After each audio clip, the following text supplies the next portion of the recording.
അപ്പം ഇന്നത്തെ ആദ്യത്തെ മീൽ വൈകി പരിപ്പൊക്കെ ഇട്ട് വെച്ച മത്തങ്ങാക്കറി. ഒരു വയലാപ്പ് മാങ്ങ അരിഞ്ഞിട്ടായിരുന്നു.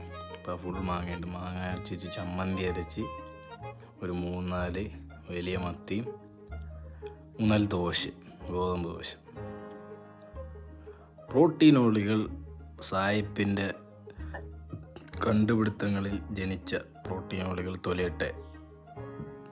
ഈ ഓട്ടും സാമാനമൊന്നും കഴിക്കാതെ നമ്മുടെ വീട്ടുമുറ്റത്തുള്ള സാധനങ്ങളൊക്കെ വെച്ച് നല്ല ഭക്ഷണം കഴിച്ചാൽ നമുക്ക് കൊള്ളാം.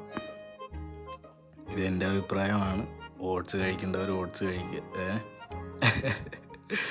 നല്ല ഭക്ഷണം കഴിക്കുക, നല്ലപോലെ വേർപ്പൊഴുക്കുക. അതാണ് നമ്മുടെ ഒരു ലൈഫ്. അപ്പോൾ അടുത്ത പ്രാവശ്യം എൻ്റെ പൊന്നു സാറേ, ഇതിൻ്റെ ടേസ്റ്റ് ഒരു രക്ഷയില്ല.